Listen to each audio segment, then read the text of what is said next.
انسان کی سب سے بڑی جو مسلمان کی طاقت ہے نا، وہ لفظ توحید ہے۔ ایک اللہ پر ایمان رکھنا، اس کو اپنا رب ماننا، مشکل کشا ماننا۔ تو توحید کے بارے میں اللہ رب العزت نے اپنے بارے میں قرآن پاک میں کس طریقے سے آیات کے اندر اپنے آپ کو وحدہ لا شریک، سارا مشکل کشا اور اپنی ساری صفات کو اللہ نے قرآن کی آیات میں کیسے بیان کیا ہے، تاکہ پتہ لگ جائے کہ اللہ کون ہے اور اس کے اوپر ایمان لانے والا توحید کے اوپر کس طرح آتا ہے۔ آئیے ہم ان آیات کا ترجمہ سنتے ہیں تاکہ ہمارا اللہ کے اوپر، توحید کے اوپر ایمان اور مضبوط ہو، اور ہمارے پاس قیامت کے دن کوئی حجت نہ رہے، اور دنیا میں بھی ہم ہر اللہ کے غیر سے کا ڈر ہمارے دل کے اندر سے ہمیشہ کے لیے ختم ہو جائے۔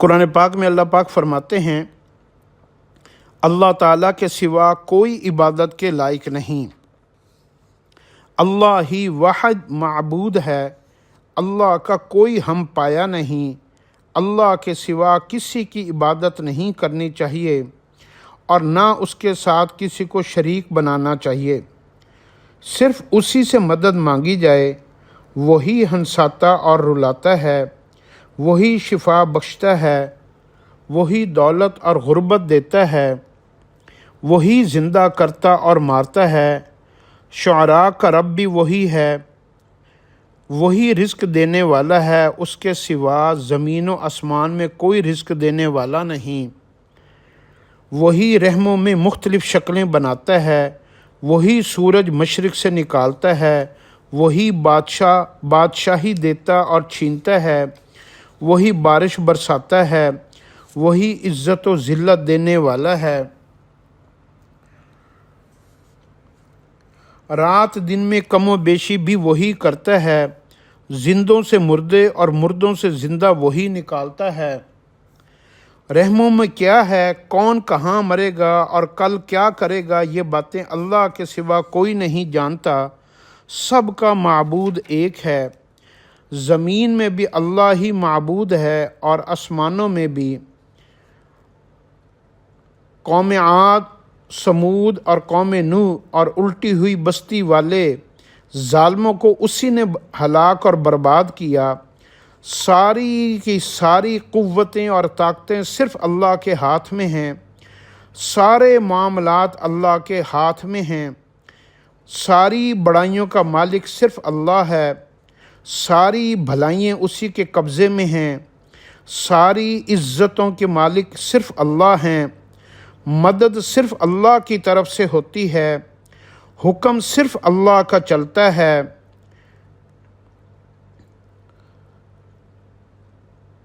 حکومت صرف اللہ کے لیے ہے، ساری کی ساری اطاعت، حکم کے اوپر عمل کرنا اور نظام زندگی صرف اللہ کے لیے ہونی چاہیے، شفاعت کا سب اختیار صرف اللہ کو ہے، ساری قوت اللہ ہی سے حاصل ہوتی ہے، سچی پکار اسی کی ہے، دنیا اور آخرت صرف اللہ کے ہاتھوں میں ہے۔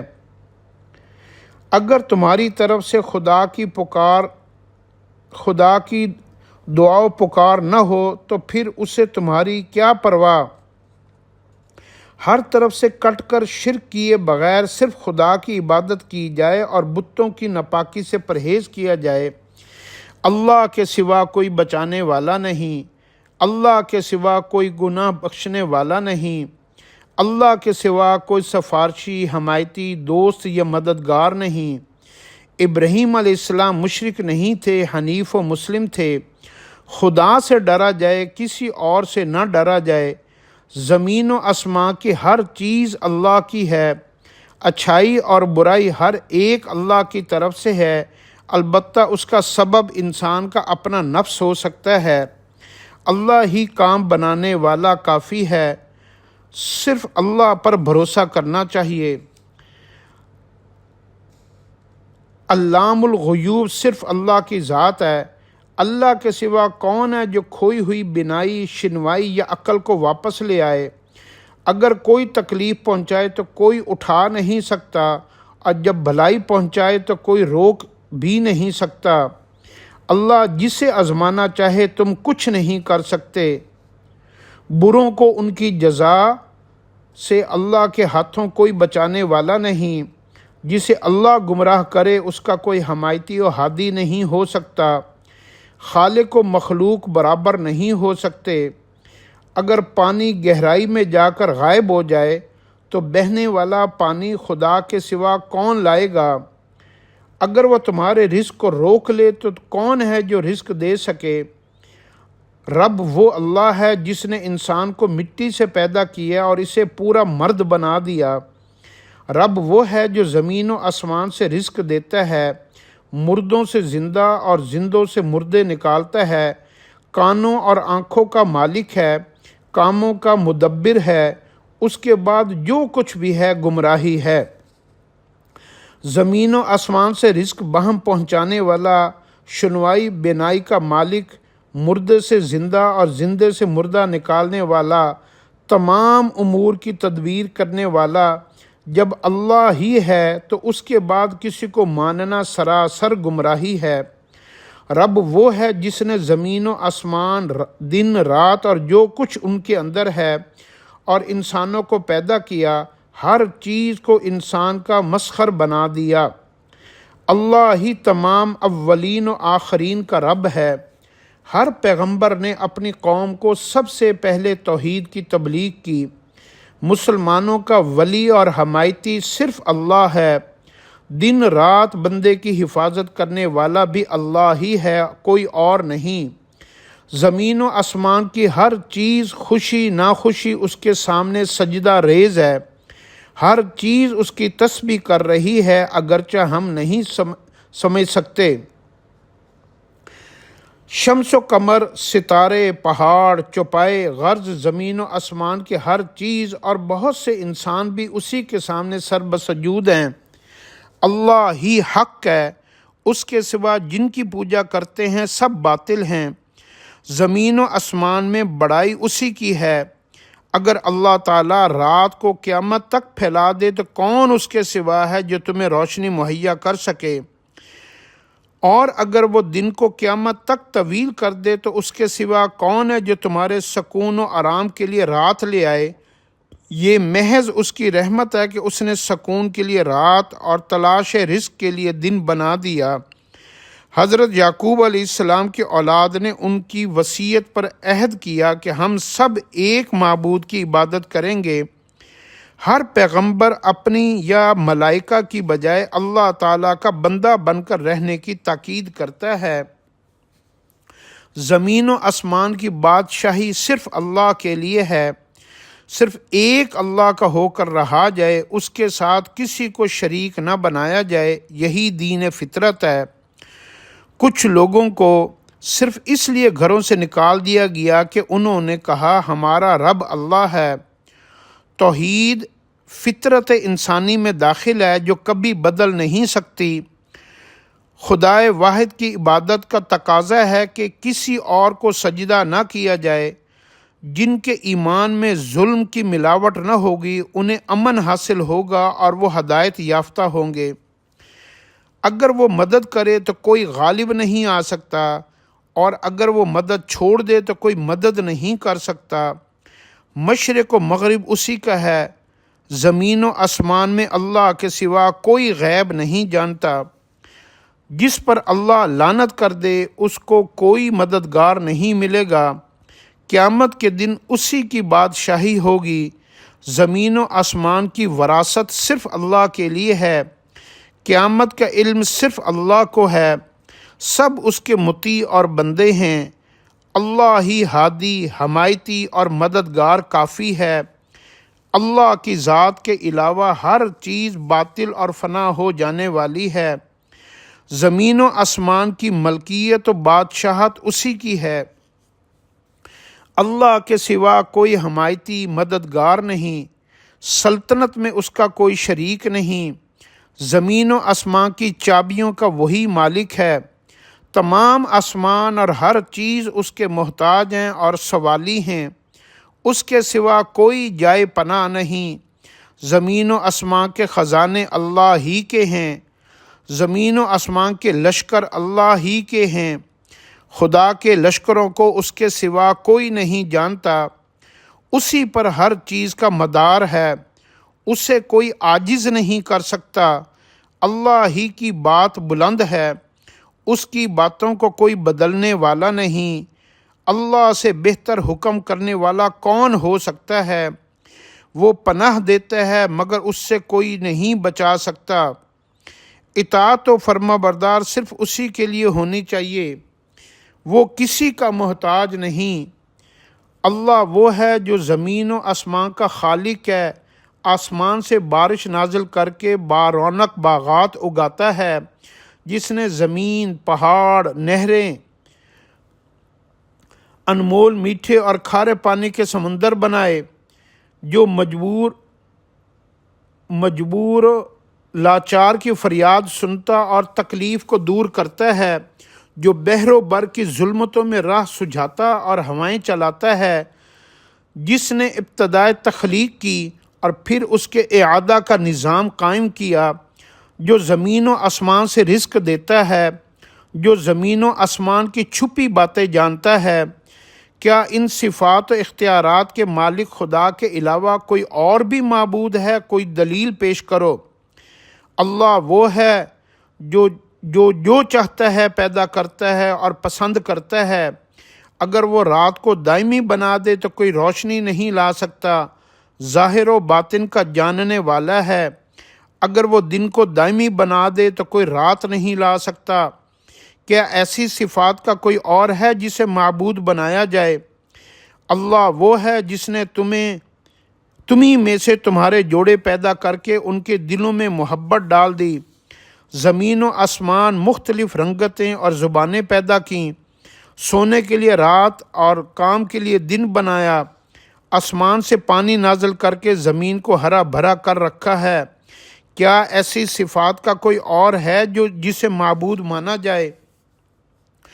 اللہ وہ ہے جس نے انسانوں کو پیدا کیا، انہیں رزق دیا، جو انہیں مارتا ہے، جو انہیں دوبارہ زندہ کرے گا۔ کیا تمہارے شرکاء بھی یہ کام کر سکتے ہیں؟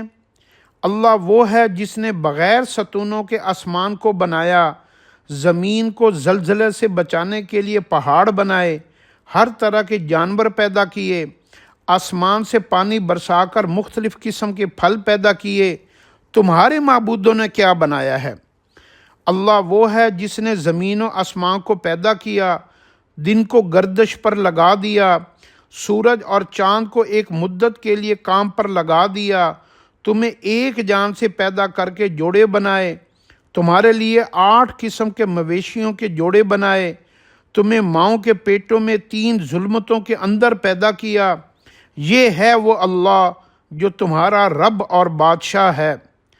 اللہ وہ ہے جس نے کام کے لیے دن اور سکون کے لیے رات بنائی، جو ہر چیز کا خالق ہے، جس نے زمین کو فرش اور آسمان کو چھت بنایا، تمہاری بہترین صورتیں بنائیں، پاکیزہ چیزوں کا رزق باہم پہنچایا، مٹی سے انسان کو پیدا کر کے مختلف مراحل سے گزارا، جو زندگی اور موت کا اختیار رکھتا ہے، جو ہمیشہ زندہ رہنے والا ہے۔ یہ ہے وہ اللہ جو تمام انسانوں کا رب ہے۔ اللہ وہ ہے جس نے زمین کو 2 دنوں میں پیدا کیا، اس میں پہاڑ رکھے، اس میں برکت ڈالی اور 4 دنوں میں ضروریات زندگی بنائیں۔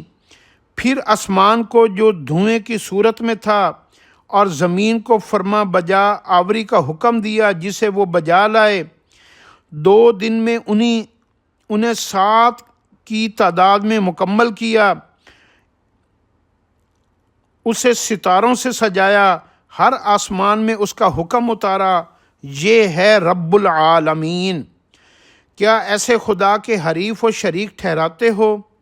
جو اللہ تمہیں بحر و بر کی تاریکیوں میں راہ دکھاتا ہے، اپنی رحمت بارش سے پہلے ہواؤں کی خوشخبری بنا کر بھیجتا ہے۔ کیا اس اللہ کے ساتھ کوئی اور معبود ہو سکتا ہے؟ اللہ تمہارے شرک سے بہت بلند ہے۔